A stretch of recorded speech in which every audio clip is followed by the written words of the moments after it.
ಅವರು ಮಾತನಾಡ್ತೀನಿ. ಅದಕ್ಕೆ ಮುಂಚಿತವಾಗಿ ಒಂದು ಪ್ರಶ್ನೆ ತೆಗೆದುಕೊಂಡು ಆಮೇಲೆ ನೀವು ನಿಖೇತ್ ಅವರು ಎತ್ತಿರುವಂಥ ಪ್ರಶ್ನೆಗಳು ಕೂಡ ನೀವು ಉತ್ತರವನ್ನು ಕೊಡ್ಬೋದು. ಎಸ್, ನನ್ನ ಪ್ರಶ್ನೆ ಲಿಖಿತ್ ಅವ್ರಿಗೆ. ನಿಖೇತ್ ಆ್ಯಕ್ಚುಲಿ ನಿಮ್ಮ INDI ಸರ್ಕಾರ ಬಂದು ಭಾರತದಲ್ಲಿರೋ ವಿವಿಧ ಪಕ್ಷಗಳಿಂದ INDIA ಅಲ್ಲ INDI ಅಂತ ನಾ ಕರಿತೀನಿ. ನೀವು ಕರ್ಕೋಬೇಡಿ, ಅಲ್ಲ ನೀವು ಕರ್ಕೊಳ್ಳಿ, ನಿಮ್ಗೆ ಹವೆವರ್ ಯು ಫೀಲ್ ನೀವು ಕರ್ಕೊಳ್ಳಿ. INDI ಓಕೆನಾ? ದಟ್ ಆ ಸರ್ಕಾರ ಆ ಸರ್ಕಾರ ನಿಮ್ದು ವಿವಿಧ ಭಾಗಗಳಿಂದ ಬಂದು ವಿವಿಧ ಪಕ್ಷಗಳಿದಾವೆ ಇದರಲ್ಲಿ. ಆ ಪಕ್ಷಗಳಲ್ಲಿ ವಿವಿಧ ಪಕ್ಷಗಳು ಅವ್ರವ್ರ ಪ್ರಣಾಳಿಕೆನ ರಿಲೀಸ್ ಮಾಡ್ತಾ ಇದ್ದಾರೆ. ಲೈಕ್ ಉದಾಹರಣೆ ಆಪ್, ಮಮತಾ ಬ್ಯಾನರ್ಜಿ ಪಕ್ಷ, ಅಖಿಲೇಶ್ ಯಾದವ್, ತುಂಬ ಈ ಥರ ಇದ್ದಾವೆ. ಅವ್ರವ್ರ ಪ್ರಣಾಳಿಕೆ ಬಿಡುಗಡೆ ಮಾಡಿದಾಗ ನೀವು ಯಾವ ಪ್ರಣಾಳಿಕೆ ಕೊಡ್ತೀರಾ? ಸಪೋಸ್ ಎಕ್ಸಾಂಪಲ್ ಸರ್, ಯಾವ ಪ್ರಣಾಳಿಕೆಯನ್ನು ಜಾರಿಗೊಳಿಸ್ತೀರಿ ಅಂತ ಸರ್. ಹಿಂದೆ ಅಟಲ್ ಬಿಹಾರಿ ಒಂದು ರೀತಿಯನ್ನ ಹೇಳ್ತಾ ಹೋದ್ರೆ ಏನ್ ಮಾಡ್ತೀರಿ ಅಂತ.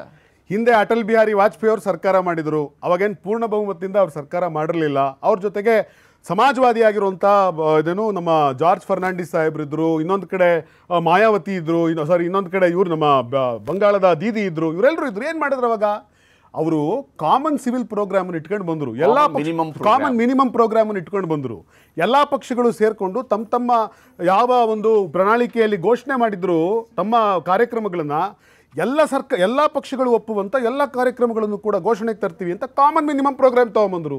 ನಾವು ಹೇಳ್ತಾ ಇದ್ದೀವಿ ಕೇಳಿ, ನಮ್ಮ ಜೊತೆ ಇರುವಂಥ ಎಲ್ಲ ಇಂಡಿಯಾ ಒಕ್ಕೂಟದ ಪಕ್ಷದವರು ಕೂಡ ಕೂತ್ಕೊಂಡು ಕಾಮನ್ ಮಿನಿಮಮ್ ಪ್ರೋಗ್ರಾಮ್ ಅನ್ನು ತಗೊಂಡು ಬರ್ತೀವಿ. ನಾವು ಘೋಷಣೆ ಮಾಡಿರುವ ಗ್ಯಾರಂಟಿ. ಮಹೇಶ್ವರ, ಪ್ರಶ್ನೆ ಇರ್ತಕ್ಕಂಥದ್ದು, ನಿಖಿತ್ ಅವರು ಮಾತನಾಡ್ತಾ ಬಾಂಬನ್ ಬಗ್ಗೆ ಮಾತಾಡಿದ್ರು. ಈ ದೇಶಕ್ಕೆ ಸೈನ್ಯ ಬೇಡ ಅಂತ ನೆಹರು ಹೇಳದಂಥದ್ದು ಮರ್ತು ಬಿಟ್ಟಿದ್ದಾರೆ. ಹೋಗ್ಲಿ, ಅದೊಂದು ಪಕ್ಕ ಇಡೋಣ. ಪಾಕಿಸ್ತಾನ ಸೈನ್ಯ ಬೇಡ,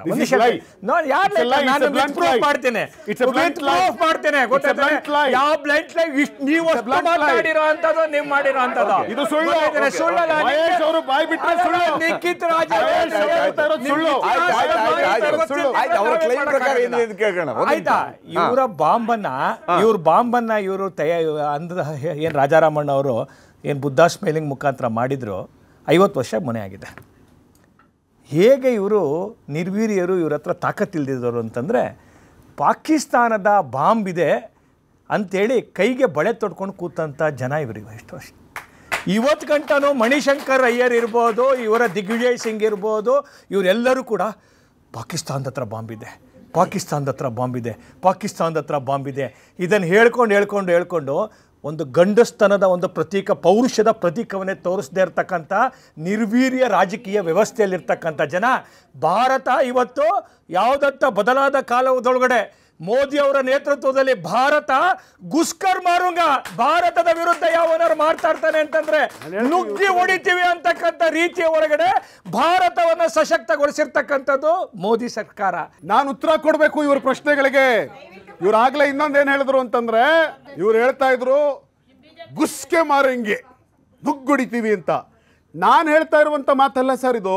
ಸುಬ್ರಹ್ಮಣ್ಯಂ ಸ್ವಾಮಿ ಅವರು ಹೇಳ್ತಾ ಇದ್ದಾರೆ, 4,000 ಸ್ಕ್ವೇರ್ ಕಿಲೋಮೀಟರ್ ಭಾರತದ ಗಡಿಯೊಳಗಡೆ ಚೀನಾ ಒಳಗೆ ನುಗ್ಗಿದೆ, ತೋರಿಸಿ ನಿಮ್ ತಾಕತ್ತನ್ನ ಅಂತಂದ್ರೆ ನರೇಂದ್ರ ಮೋದಿ ಅವರು ಮಾತಾಡ್ತಾ ಇಲ್ಲ. ನರೇಂದ್ರ ಮೋದಿ ಅವರು ಮಾತಾಡ್ತಾ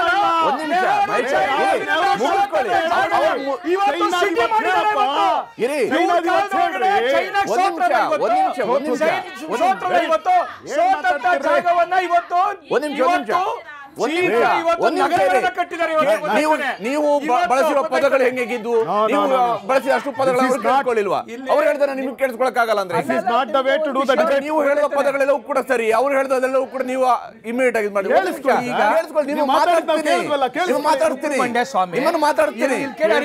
ಮಾತಾಡ್ತೀನಿ. ಈಗ ನೀವು ಅವಾಗ ಹೇಳಿರುವಂತದ್ದು ಏನು? ಒಂದ್ ನಿಮಿಷ ನೋಡಿ, ನುಗ್ಗುಡಿತೀವಿ. ನೆಹರು ಕಾಲದ ಚೀನಾ ರೇ, ಸ್ವಾತಂತ್ರ್ಯ ಬಂದು ಇನ್ನು ಪಾಪ ನೆಹರು ಆ ಯುದ್ಧ ಚೀನಾ ಭಾರತ ಯುದ್ಧ ನಡೆದಾಗ 10-12 ವರ್ಷ ಆಗಿತ್ತು.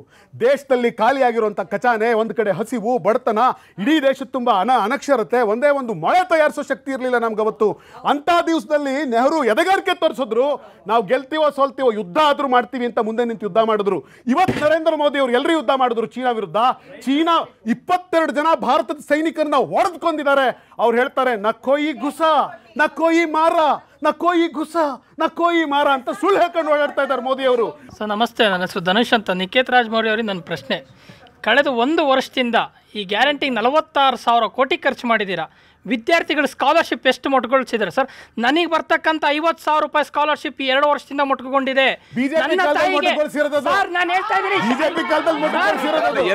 2 ವರ್ಷದಿಂದ ಆದ್ರೆ 2 ವರ್ಷದಿಂದ ಯಾವ ಸರ್ಕಾರ ಹೇಳ್ತಾ ಇದ್ದೀನಿ 23-24ನೇ ಸಾಲಿನ ಸ್ಕಾಲರ್ಶಿಪ್ ನನಗೆ ಬರಬೇಕಾಗಿದ್ದು ಜುಲೈಯಲ್ಲಿ ಅದೇ ಹೇಳ್ತಾ ಇದ್ದೀನಿ ಸರ್. ಅದನ್ನೇ ಹೋದ್ಸಲಿ ಜುಲೈ ಮತ್ತೆ ಈ ವರ್ಷ ಜುಲೈ ಆಯ್ತಲ್ಲ ಸರ್ಕಾರ. ಸರ್ ಒಂದ್ ನಿಮಿಷ ರೀ ಮೇಡಮ್, ಮಾತಾಡ್ಬೇಕಂದ್ರೆ ಮಾತಾಡಬಾರ್ದು. ನನಗೆ ಸ್ಕಾಲರ್ಶಿಪ್ ಬರ್ತಾ ಇದ್ದು ಹೋದ ವರ್ಷ ಜುಲೈಯಲ್ಲಿ, ಪ್ರತಿ ವರ್ಷ. ಹೋದ ವರ್ಷ ಜುಲೈಯಲ್ಲಿ ಯಾರು ಸರ್ಕಾರ ಇತ್ತು? ಅವಾಗ ಗ್ಯಾರಂಟಿ ಬಂದಿತ್ತು ತಾನೆ. ಈ ವರ್ಷದ್ದು ಸ್ಕಾಲರ್ಶಿಪ್ ಹಾಕಿದ್ರೆ ಇನ್ನೂ ಅಪ್ರೂವಲ್ ಆಗಿಲ್ಲ. ಮುಂದಿನ ವರ್ಷ ನಾನು ಎಕ್ಸಾಮ್ ಫೀಸ್ ಕಟ್ಟೋದಂಗೆ ನನ್ನ ತಾಯಿ 24,000 ಕೊಟ್ಟರೆ ಸಾಕಾ? ಅವ್ರಿಗೆ ಕೊಡ್ತೀರಾ? ನನಗೆ ನನ್ನ ಓದಿಗೆ ಯಾರು ಕೊಡ್ತಾರೆ? ಇದ್ರ ಬಗ್ಗೆ ನಾನು ಇವಾಗ ನಿಮ್ಮ ಎದುರಿಗೆ ಅದರ್ ಬ್ಯಾಕ್ವರ್ಡ್ ಕ್ಲಾಸಸ್ ವೆಲ್ಫೇರ್ ಡಿಪಾರ್ಟ್ಮೆಂಟಿಗೆ ಫೋನ್ ಮಾಡಿದ್ರೆ ಅವ್ರು ಒಪ್ಕೊಳ್ತಾರೆ, ಸರ್ ಸರ್ಕಾರದ ಹತ್ರ ಫಂಡ್ ಇಲ್ಲ, ಫಂಡ್ ಬಂದಾಗ ಕೊಡ್ತೀವಿ ಅಂತ. ಓಕೆ, ನಿಖೇತ್ ಅವರೇ ವಿದ್ಯಾರ್ಥಿಗಳ ಸ್ಕಾಲರ್ಶಿಪ್ ಅನ್ನ ನಿಮ್ಮ ಸರ್ಕಾರ ನಿಲ್ಲಿಸಿದೆ ಅಂತ ನೋಡಿ. ನಮ್ಮ ಸರ್ಕಾರದ ಸಿದ್ದರಾಮಯ್ಯನವರು ಬಹಳ ಸ್ಪಷ್ಟವಾಗಿ ಹೇಳಿದ್ರು ಏನು ಅಂತಂದ್ರೆ, ಹಿಂದಿನ ಸರ್ಕಾರದ ಅವಧಿಯೊಳಗಡೆ ಇದ್ದಂಥ ಯಾವುದೇ ಯೋಜನೆಗಳನ್ನು ನಾವು ಇವಾಗ ತಡೆ ಹಿಡಿದು ನಿಲ್ಲಿಸುವ ಕೆಲಸವನ್ನು ಇನ್ನೂ ಮಾಡಿಲ್ಲ. ನಾವು ನಾವು ಬಜೆಟನ್ನು ಮಾಡಬೇಕಾದ್ರೆ ನಾವು 42,000 ಕೋಟಿ ಅಂದರು, 56,000 ಕೋಟಿ ಅಂತ ಕೆಲವರು ಹೇಳ್ತಾ ಇದ್ದಾರೆ. ಸೊ 56,000 ಕೋಟಿ ಜನರಿಗೆ ನಾವು ಕೊಡಬೇಕಿರುವಂಥ ಹಣವನ್ನು ನಾವು ಕೊಟ್ಟಿದ್ದೇವೆ. ಹಿಂದೆ ಇದ್ದಂಥ ಎಲ್ಲ ಯೋಜನೆಗಳನ್ನು ಕೂಡ ಹಾಗೆ ಮುಂದುವರಿಸಿದ್ದೇವೆ. ಸರ್ಕಾರದಲ್ಲಿ ಹಣ ಇಲ್ಲವನ್ನ ಕಾರಣವನ್ನು ಕೊಡ್ತಿರೋದೇ ದೊಡ್ಡ ಸುಳ್ಳು. ಅದು ನಿಮ್ಮ ಅಪಪ್ರಚಾರ ಮಾತ್ರ. ಅಭಿವೃದ್ಧಿಗಾಗಿ 1,20,000 ಕೋಟಿಗಿಂತ ಜಾಸ್ತಿ ಹಣವನ್ನು ನಾವು ಕೊಟ್ಟಿದ್ದೇವೆ. ನಮಸ್ಕಾರ ಸರ್, ನನ್ನ ಹೆಸರು ರಾಜಶೇಖರ್. ನಾನು ಕಾಂಗ್ರೆಸ್ ಪಾರ್ಟಿಯವರಿಗೆ ಒಂದು ಪ್ರಶ್ನೆ ಕೇಳ್ತಾ ಇದ್ದೇನೆ. 1962 ವಾರಲ್ಲಿ ಇಂಡಿಯಾ ಸೋಲ್ತು ಚೈನಾ ಮುಂದೆ.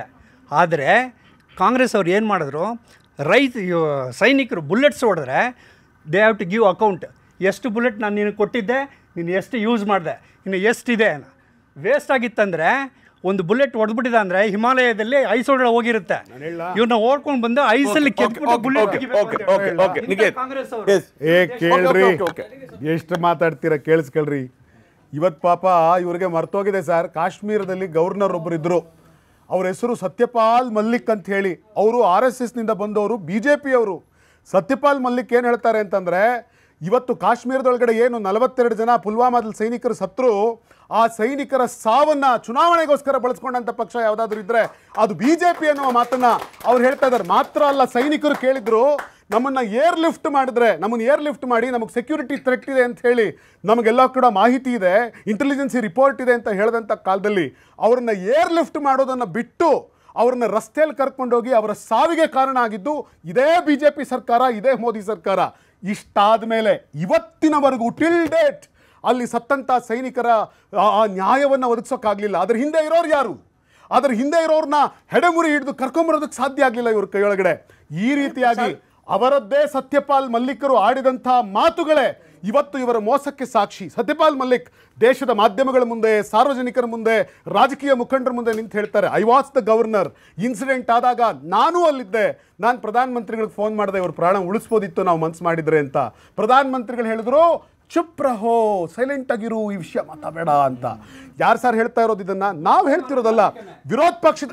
ಸತ್ಯಪಾಲ್ ಮಲ್ಲಿಕ್ ಮುಸಲ್ಮಾನ ಏನ್ರಿ? ಸತ್ಯಪಾಲ್ ಮಲ್ಲಿಕ್ ಯಾಕ್ರಿ ಹಿಂದೂ ಮುಸಲ್ಮಾನ ಎಷ್ಟ್ರಿ ಮಾತಾಡ್ತೀರಾ? ಜನ ನಿಮ್ಮ ನಮ್ಮ ಸ್ಥಿತಿಯಲ್ಲಿ ಇಲ್ಲ ಕಣ್ರಿ, ಜನ ನಿಮ್ಮ ನಮ್ಮ ಸ್ಥಿತಿಯೊಳಗಡೆ ಇಲ್ಲ.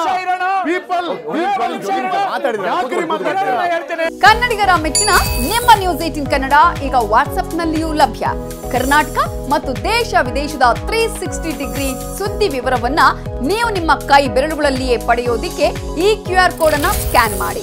ನಮ್ಮ ಚಾನೆಲ್ ಅನ್ನು ಫಾಲೋ ಮಾಡಿ, ನೋಟಿಫಿಕೇಶನ್ ಆನ್ ಮಾಡಿ.